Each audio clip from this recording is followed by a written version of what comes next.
Hello and welcome back to So You Want to Be a Writer? With Peter Snell. and her Ros Morris. She's a writer, I'm a... bookseller.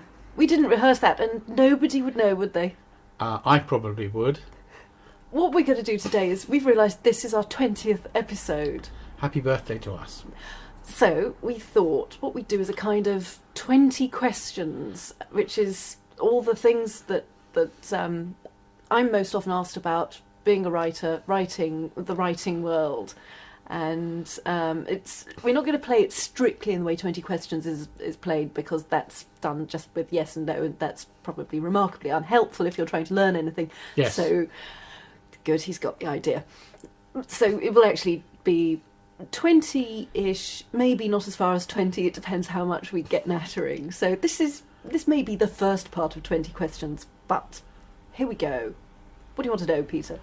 Right, well, Ros asked me to think of questions that will be interesting, and so naturally I didn't do that. I tried to ask questions that would be awkward. So, Lovely. what book do you wish that you had written and why? Loads of them. Off the top of my head, I'm deeply envious of The Secret History by Donna Tartt. Right. Anything by Graham Greene. Most things by Evelyn Waugh, particularly Brideshead Revisited, because that's the one I reread most recently. I would also absolutely kill to have written Memoirs of a Fox Hunting Man. More recent books, H is for Hawk by Helen Macdonald. Absolutely adored that. Good job you added that, because otherwise you were going to seriously masculine territory, as though you wanted to change your gender. It's just what usually, if I'm really enjoying a book and so thoroughly swept up in it, by the end I wish I'd written it. So you don't actually have a favourite book? I end up with lists and lists of favourites, and then reasons why they're favourites, and then reasons why others are favourites. And really, if I had to be marooned on a desert island with only a few books, what I would try to do was fiddle the rules of the game so that I could actually create volumes that would contain all the books that matter to me. That's how involved I get, and I can't really compare one to another because each is so distinct and so itself. Right, I can't mimic Seagulls or Roy Plumley or any of the other presenters, but we'll try and arrange a box set for you. That'd be very nice, thank you. Now, back to writerly questions. Do you write every day? I don't necessarily write a piece of a book every day or edit a piece of a book every day, but I'm always doing some form of writing, which means that I keep in the practice of it. It's a completely natural part of my day, and it might be an article of some kind or a blog post.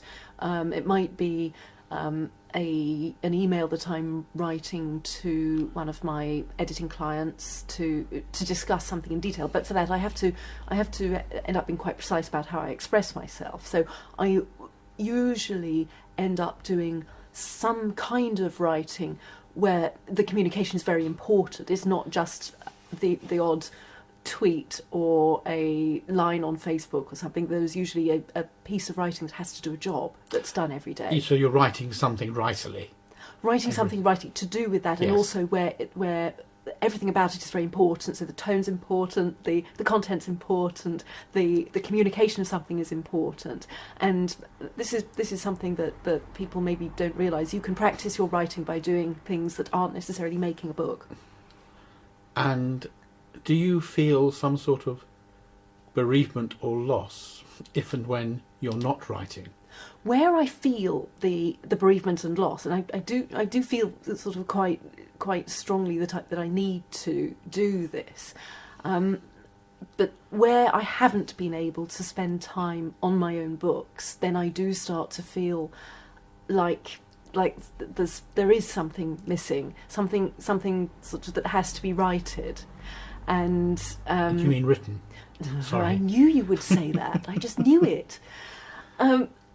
If I've spent a day and not a few days and not been able to sort of add to my own body of work, that's when I begin to start feeling I've been cut adrift and there's something not right.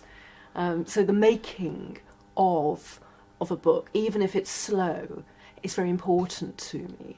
So if you take a break from writing or editing or considering or plotting and planning one of your works for more than a day or two, you start to feel itchy, you start to feel uncomfortable. I do, yes, because they really are the core of why I'm doing this. It probably sounds immensely precious, but when you've got something you've done for so long and really almost trained your mind to do and trained your writing to do, then if you don't do it, then it feels like something's going wrong.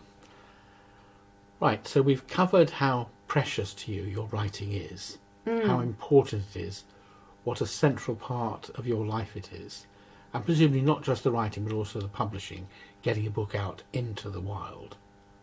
Yes, getting it out when it's ready is very satisfying, but that seems to dissipate very quickly because once I've got it out, I'll think, oh, I've made a book, and then within a couple of weeks I'm thinking, yeah, but I want to keep creating. So it is very satisfying when I'm able to say, oh, here it is, phew, at last. But then just very quickly I'm thinking, want to get on with the next thing, want to keep making something. Right, so that wasn't really a question, but we're on about 4 or 5 questions at the moment. But the next one is related to what we've been talking about. How does it feel to be a ghostwriter and see and hear someone else taking the credit for your work when it's so precious to you? It's a different kind of work. It's done with a completely different purpose. So when you ghostwrite, you are, for one thing, you're part of a team. So it's like when I also work on magazines. So it's like being part of the team on a magazine. We all have our bit we do. So in that respect, it's very different. Although I do, when I'm ghostwriting, I spend a long time with the book. I make it, it's on my hard drive, it's part of my life for a long time. I'm in charge of what happens in it. I make all the creative decisions. I decide what research I need to do. So yes, I do build it up, and by the end, I do feel quite attached to it. And then I have to hand it over, and it's just done with. Yeah, I suppose it's a form of surrogacy. You know from the outset you've got to give your baby away, so you don't have quite the same attachment to it, hopefully, as you would to your own. You do get attached. Quite attached to them, yes. But what I found was, I had quite a lot of ghosted work published before any of my own novels actually were published. So once I had spent so long getting my own novel ready for publication, and I got that out, and I started getting feedback from readers, that was the moment when I thought, this is entirely different. And I suppose it must be like the difference between looking after children and you like that, and you like them, and you genuinely enjoy that, and suddenly having one of your own. I don't have children, so I can only guess what this is like, but it seemed that was the great difference. It was a huge difference. Okay. Let's go back now to the whole arena of writing. What is it that fires you up? Why do you feel compelled to write? I feel compelled to understand why an idea makes me stop and think. So I might be reading something, or somebody might say something, or I might overhear something, see something on film, and there'll be a little piece of it that stays with me, bothering me. And so I start thinking, what if in this situation such and such a thing happened? And this all sounds very vague, but this is really the template of how it works. And I just find I have an idea, and I want to know why it's bugging me. And very slowly I start to add other things, and so it takes shape as a metaphor. The ones that, there are also lots of ideas I have and then I discard because they're not big enough, or I write them in my ideas book because they're a little thing, a snippet that might be useful at some future date, but I don't have a big scheme for it. But the ideas that turn into novels for me are things that seem to have this metaphorical depth to them. So with Lifeform 3, for instance, there's the idea of the countryside, and what if most of it had disappeared and there was just a little pocket of it left that used to be an estate, like there are around here in the countryside around here. There are lots of remnants of these grand estates, and I just sort of worried away at it, and I thought, what is this saying to me? And I also had this feeling that there was a lot of history under our feet, and that it was vanishing, and how would you keep it, and how would it be kept in the future, and what would the people be like? So it's all kind of assembled very slowly into this story that was exploring these things that were fascinating me. And it's because I like keeping ideas on the boil. I like worrying them, and they just gradually take shape as stories. I mean, have you always been like this? Were Yes, you like I this have. when you were 6 or 7? Yes, I was, yes. And I was also really bad at going to sleep at night because I like thinking. So my brain likes to have something to do, and the thing it naturally likes to do is to make connections and worry away at ideas and make things. So that's where it comes from. Okay, I hadn't put this down as a question, but I'm going to add it in. Is it, are you completely sane? No. Oh no, that would be an unfair question, wouldn't it? Because there's only one possible answer you could give if you're being honest. Yes, it's are you? It's really linked to this not sleeping at night, sleeping, making connections. I believe this is what our brain does during the night, makes connections and hardwires things, and these come out as dreams. Do you dream a lot? And if so, what do you dream about? I probably dream about what everybody else dreams about, just, the brain shuffling stuff and then coming up with the odd surprise. I do dream. I went through a phase of keeping a dream diary and writing little dream reports every morning, and because it's something Dave and I do. We say, so what did you dream about? And there'll be some wacky thing that sort of wormed its way into somebody's dream, and so we tell each other what we've dreamed, just as a little sort of creative exercise. But I haven't done that for a while, actually, but I think they're the same as everybody's dreams. I think everybody can be creative. A lot of people are a lot more creative than they think they are. But you don't specifically dream about your books or your work in progress? No, I rarely do, and I wish I did, because that would be very handy. Wouldn't it? Yes. Wouldn't it? Because remember Paul McCartney said that he dreamed yesterday. Yeah.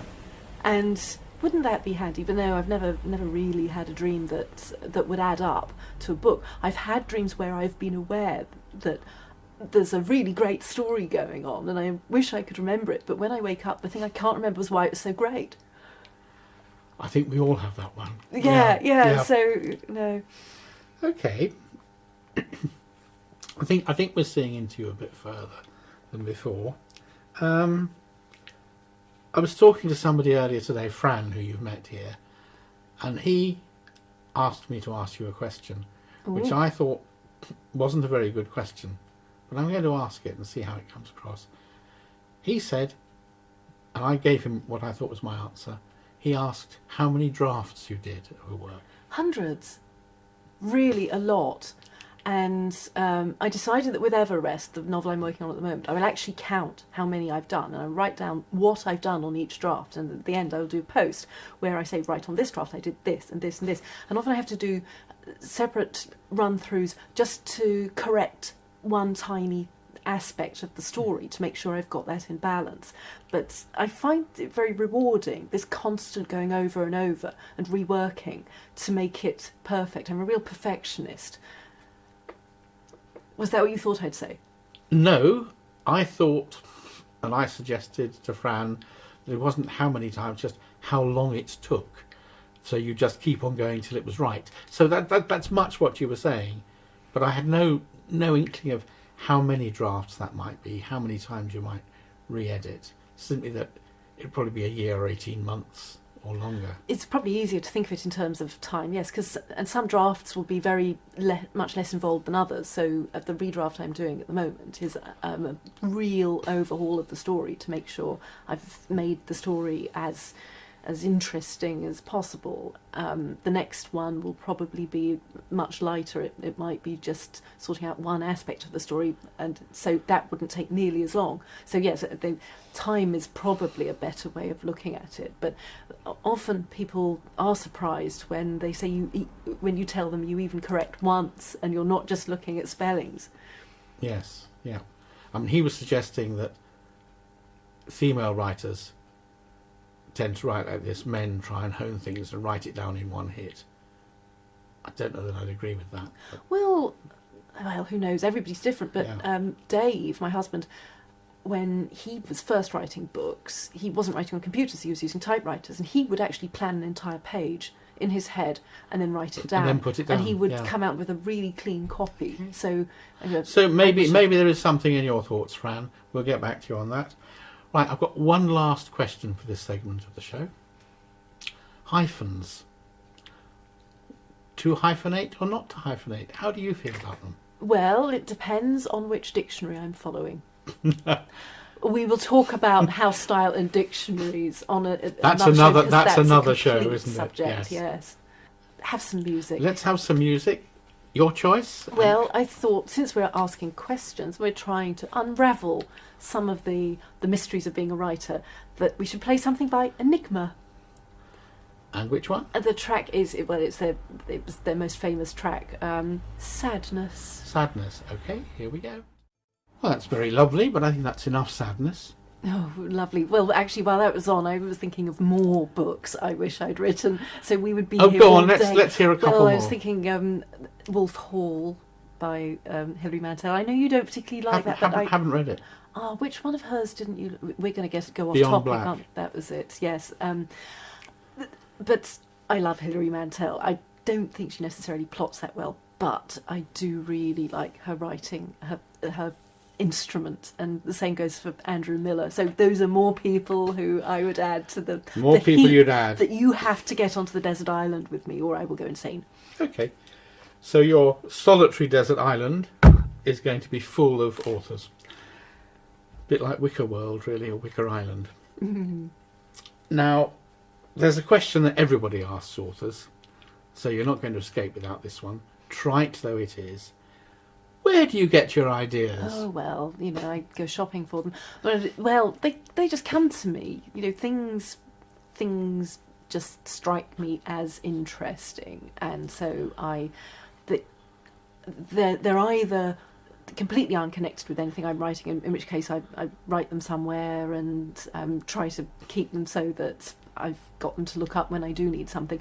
Or when I'm actually working on a book, the deeper I get into it, the more the world seems to give me ideas to put in it, and they might be very slight. Like the other day I was working in an office and I could see into the playing fields of a school, and I was watching how the kids were interacting, and there was something quite interesting about how they were copying each other. So one started doing handstands, and then another had to, because they had to show they could do handstands, and that just triggered something that reminded me something about characters and how they might show off to each other. And tiny little things like that, the universe starts to align and present me with more material to enrich my books. Gosh, what an easy job this writing lark must be. You Sounds just get given all the ideas. No, they fall Isn't out that of wonderful? the sky. They Yes. fall out of the sky. Just But drop into your pocket. Only after you have done a lot of work, so that you know what you're doing first. And they don't drop in ready formed. You have No. to beat them into shape. You have to beat them into shape, and you also have to work out what the right questions to ask are. This is what I come to the conclusion is the difficult thing about working an idea up into a book. It's not what does it mean or anything, it's what questions should you be asking about it, which will then help you shape it. Okay. That probably sounds very abstract. No, that's fine. I've got a nice, sweet, simple little question now. Where do you write? Mostly at my desk. We've got a house with a few bedrooms which we use as studies because we work from home and because we need to sort of keep all our stuff around. And so we each have a study, and I've got a really small room as my study with a massive table, which was a dining table I sanded and painted. And it's now covered in a heap of notes, so you wouldn't know what colour it was anyway. But so I just sit there at a PC. I don't have a laptop or travel around with it. I just like being in that room with my books around me and just fall into the page. Fall into the page? On a good day. Or I sit there staring at it. So the ideas just fall into your pocket and you just fall into the page. This is obviously a very easy thing to do. I just sit around in a camisole, just drink a bit of coffee, eat a chocolate, dash off a column. Yeah. So we've established what you do. We've established how you get your ideas. It's not all that easy because it probably sounds quite odd because most of the time I say, you have to put a lot of effort in, and you do. At the moment, I suppose I'm sort of feeling all positive about it because I've done so much work on this book I'm working on at the moment. So it is now at the stage where I'm getting ideas just from the everyday things around me. But before that stage, there was a lot more thinking and puzzling and research. So... But you get to the stage where it does seem to be taking on a life of its own. So do you ever actually despair that ideas aren't coming, that you sort of and you're struggling? I suppose, is that what writer's block is? Yes, because you actually have to be quite relaxed to have ideas. And feeling confident and just going with the flow. The moment you try to force it, it's really difficult. Now there are some games you can play that I've discovered anyway have helped me start to get ideas. They help the muse show up for work, and I've actually got them in some of my books. But I find actually that when I finish a book, I start getting a real anxiety about separating from it. Well, there might be a slight break there that we weren't sure about. The battery in the recording studio ran down. See, that's rather grand, isn't it? It is. The battery in the Zoom Gizmo. Microphone Gizmo ran down. Also known as Gizmo. Where were we? Oh, we were talking about, was it ideas? Yes, well, I think we've just about covered that. Yeah, we have. But what I wanted to go on to now was a really, really straightforward, simple question. Since you are a professional author, what, please, does it say in your passport for your profession? I can't remember because I travel so rarely. I haven't looked at it for quite a long time. I mean, it's even got a picture of me with short hair. So that's how long ago I had my passport made and haven't really looked at it. I think it says writer. Writer. That's not a bad description. That's quite satisfying, actually. Quite satisfying. Yes. Yeah. The implication is that's your profession, that you make your living as a writer. Now, there's been a lot of talk about this in the press over recent years, that people are being misled that they can make a living as a writer. Presumably it's a bit like being an actor in Hollywood. Unless you're one of the headliners, you've got to do all sorts of things to keep yourself going. What is it you do as a writer? Do you have a day job as well, or do you have extra irons in the fire? I do have other things that I do because it is a very unreliable source of income, and sometimes you'll get writing jobs that pay well, and sometimes you get writing jobs that don't pay very much at all, but they're worth doing for the experience. It is very like, as you say, being a jobbing actor. And book sales are up and down all the time, so you can't necessarily rely on that. So I do magazine editing as well. I also do film extra work. And yes. Will we have seen you or anything? Yes, you will. Look for the hair. Look for the hair. There are a couple of things that I've been in where I was actually quite visible, and they were just great adventures, and I happened to be paid for them, which was good. But mostly what I do is writing or editing, and I edit writers' work and mentor them, and do things like proofreading, copy editing, so editorial work. So altogether, I am earning my living mostly from being in the writing business. You teach writing? And teaching, of course, how could I forget that? Yes, teaching, sometimes seminars, sometimes day courses, whatever people want me to do. Now here's a nasty question. Since you admitted you teach writing, what do you think of creative writing courses and universities teaching creative writing? Well, having not been on one, I can't actually comment with Oh, that's such much. a good answer.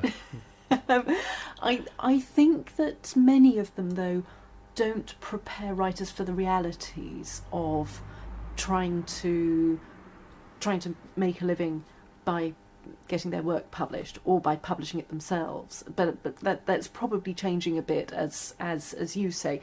The media is now more interested in exploring what writers' lives are really like, and the publishing industry is changing so much. But creative writing courses. There are so many different creative writing courses for all sorts of different ways to write, different ways to use the craft. That it's very difficult to generalise, actually. Okay, I'll let you get away with that one. This is a really nasty question. Oh, good. If you were me, what question would you be asking you now? Oh, God, that's made my brain hurt. Yes. What would I be asking now? Either because you think that would help other people, or simply because you think it would be interesting, or you want to know how another author operates. That's 3 questions in one. That is about 3 questions in one, and all authors operate differently anyway. One of the things that I would ask is, Ros, you keep mentioning editing and proofreading, and how many people are actually involved in making a book? Because although an author does a lot of work by themselves, they also rely on professional help in a lot of ways to get the book absolutely perfect. And this is really quite an invisible process, and it's quite opaque to people outside the publishing industry. Something that a lot of people imagine when they get a book finished is that they could just post it in through the door of a publisher and that it will come out as a book at some time. But actually, it's very unlikely that the manuscript, even if they've worked on it for a long time, is going to be of publishable quality. Even if all the various story elements, the characters, if it's non-fiction, even if all the content works very well, there are then a lot of refining stages that are done, and they require expert help. And that's something that's a completely mystical process to people who don't know about publishing. So that's what I'd say. There are a lot of people who you depend on to help make your book actually a professional book. That's an interesting answer to a very good question, which I wish I'd asked myself. Well, that's all right then. Oh, fine. Okay, that's me dismissed. I think I've got one more question for this section.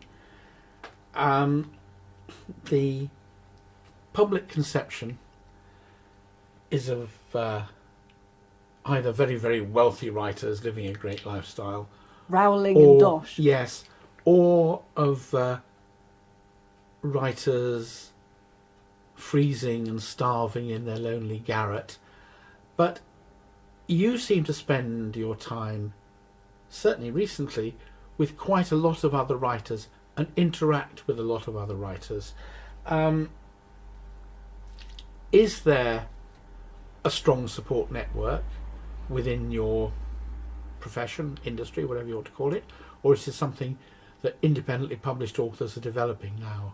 I think it's something that is being developed a lot more now because of social media, as we discussed last week, and whether it's just independent authors. There's probably more independent authors at the moment because we've gone out to find new ways to publish, and the authors who are still working just with publishers and not publishing, some of them are doing both. Some traditionally published authors are branching into publishing themselves, but if they haven't ventured into that world, then they don't tend to know as many authors as the ones who have, and so they're probably two different worlds in respect of the way we build networks. But your question about the mega rich authors and then the ones who aren't doing very well, most authors have other forms of income, day jobs, and then they build up the writing. And even if they are, they're relatively well known, they're probably doing teaching work. That's probably where they get most of their regular income from. They're doing teaching work, and it's only once they sort of really hit the awards lists or bestseller lists that they can spend more time just making books. Most authors can't spend that much time making books. And then there's also the aspect that when you have a book out, you have to do a lot of work to keep it visible, and that actually means it can get very hard to find the time to write, which is insane, because we started out because we liked doing this, and we taught ourselves to do it by spending hours and hours, year after year, honing our craft and writing these books. And then it's ironic that you get to the stage when the book comes out and you aren't able to do that. Yes, a solitary thinker and a loner may find it very difficult to turn into a schmoozer. Well, it's not so much schmoozing, but it's you have to make yourself present in a lot of places, and that is difficult. It can be particularly difficult temperamentally, but it can also be hard to, even if you enjoy that. There are only so many hours in the day, and to write a book and to write it well does take a certain amount of solitary time, and you have to be able to lock away the distractions and just be by yourself with the book. So we've come up with this curious split world, this dichotomy. Something's good, something's bad, some rich, some poor. I think we need a song that tries to encapsulate the two sides of life. A contrast of experience. Have you got one for us? I have. I think there could be no one who said it better than Monty Python. Always look on the bright side of life. You've been listening to me, Peter Snell, bookseller, and Ros Morris, author, editor, and good all-round writerly person. If you've got any questions or anything you'd really like us to cover in the show, you can contact us via Surrey Hills Radio, or Google me, Peter Snell from Barton's Bookshop, or look up Ros on the internet. Ros Morris Writer. There's all sorts of ways you can contact her. Take it away, lads.